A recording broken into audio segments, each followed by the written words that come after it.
Okay, so our group is going to be talking about sexual encounters, STIs, HIV. In our class, we've been talking about the power of the larger society to shape our opinions about sex and the role that the social environment has played in our lives.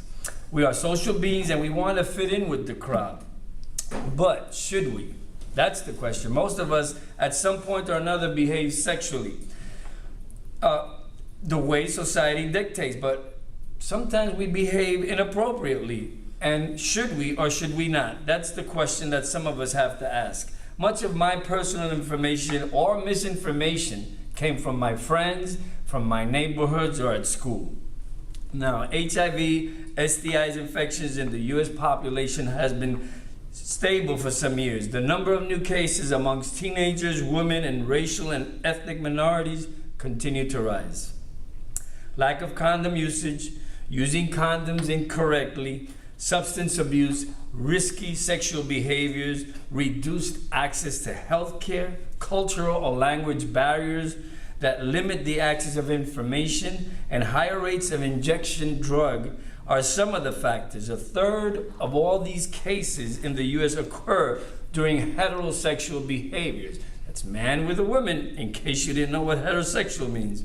We learned in class that the only certain way to avoid contracting these STIs or HIV, the only way, is either to remain abstinent or to have a monogamous relationship with someone that's not infected. It's important for us to do our part to curtail the spread of HIV and STIs, the most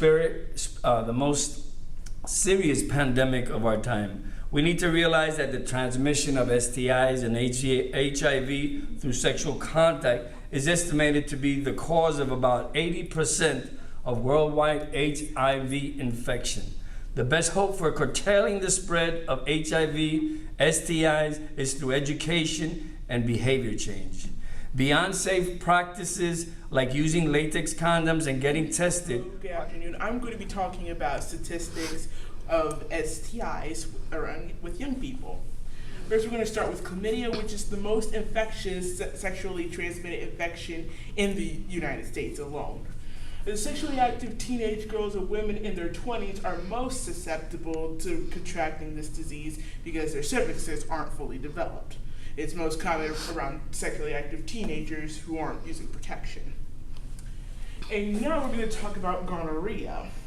And this is the second most infectious STI, right after chlamydia. And the CDC reports more than 700,000 cases of gonorrhea a year. And gonorrhea has been most common in recent years among teenagers and young adults in low economic communities, very poor. Not exactly poor, just lower in income. And now this brings me to syphilis. Syphilis is one of the more common STIs around men who have sex with men. So they're not using protection or sharing needles or what have you.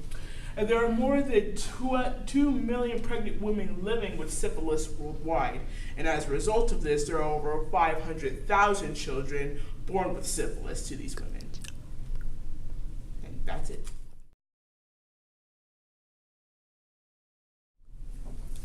Today I'll be talking to you about the importance of safe sex and condoms, and also birth control. Using a condom correctly greatly reduces the risk of catching STIs and greatly reduces the risk of contracting HIV when used properly. Here I have a selection of male condoms. This is a female condom, and these are birth control pills. These are several ways to prevent yourselves from getting pregnant, STIs, and also greatly reduces the risk of catching HIV. Okay? It is important to remember to use a condom for every sexual act. Guys, this means before you penetrate, not after, or else it does not work. Ladies, you guys also have a condom. Here, I'll show you how to use one.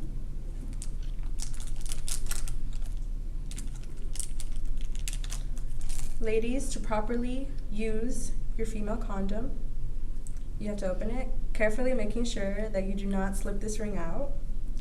You pinch it like this, sideways, and insert it into your vagina. Once it is up there, you let it go, and this part extends outward from your vagina.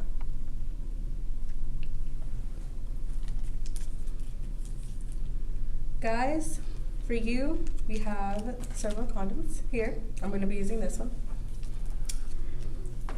To use it, you open it up. If your condom already has a reservoir tip, you do not need to worry about pinching the top. This is important because that's the part that catches your semen when you ejaculate. You need that. It's very important. Here, you guys, I have a special guest. His name is Mr. Cucumber, and he will be demonstrating how to properly put on a condom. Okay? All right, so here's the tip. Now, you place it on the tip, and then you gently roll it down, making sure to cover it all the way, making sure it's unrolled all the way down. And this is how you properly put on a male condom.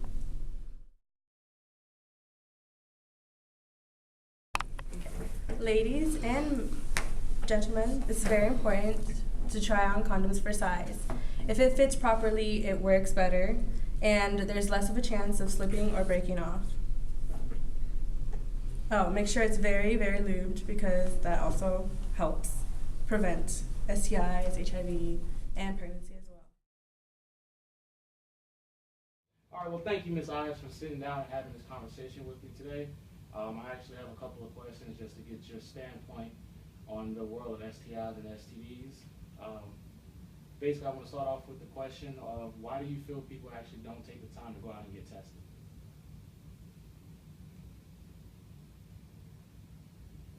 My question to you, what people are we talking about?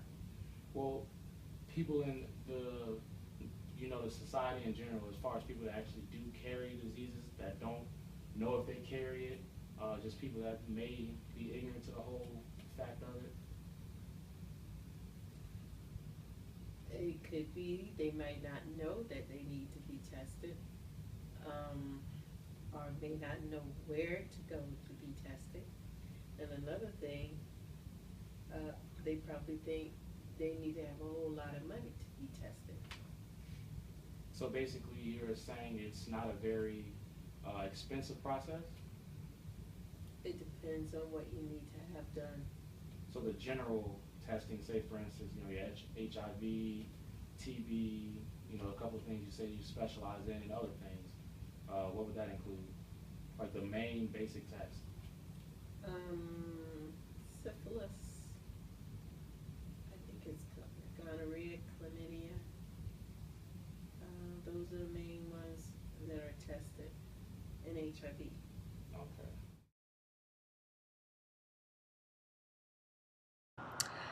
Hi everyone, this is Saria, and today I will be talking to you about HIV rates and statistics, also what to do if you have just been tested positive, and how we can stop the spread of HIV and how we can stop the stigma of it as well.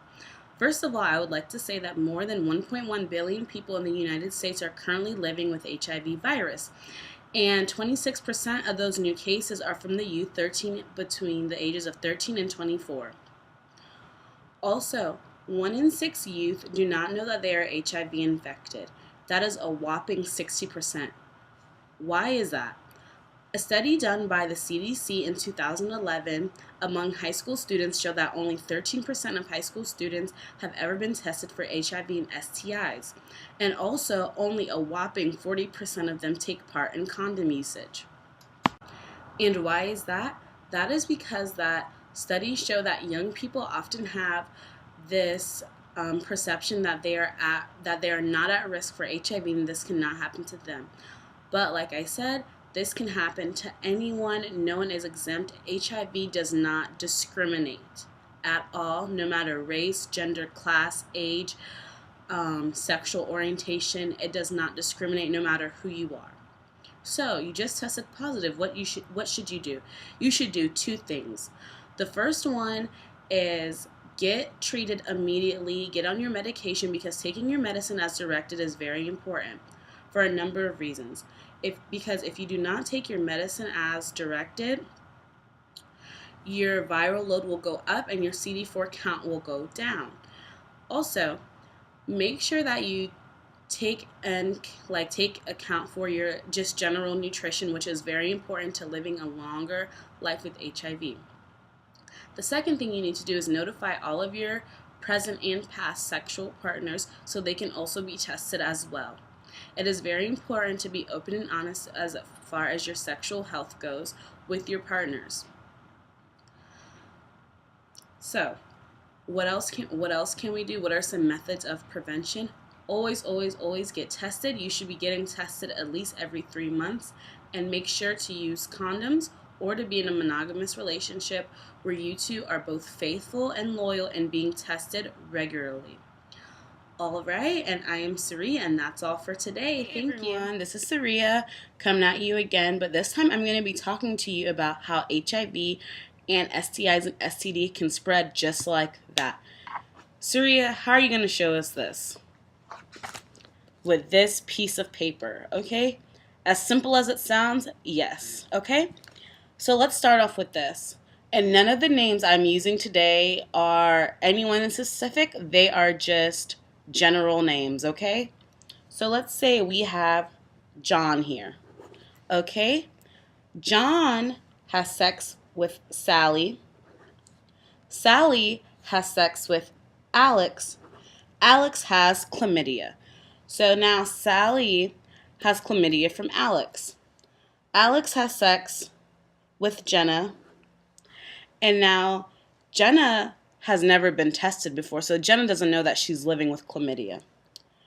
Jenna has sex with John. Now John has chlamydia too.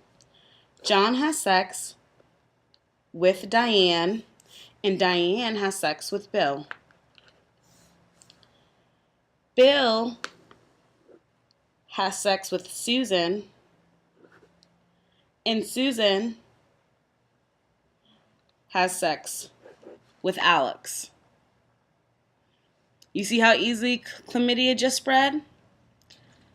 That's why, remember, whenever you're sleeping with someone, you're sleeping with everyone that they've had sex with. No, this is not to scare you, but this is just to educate you. Let's make sure that we are always using condoms and that we are always getting tested, okay? Alrighty, thank you guys.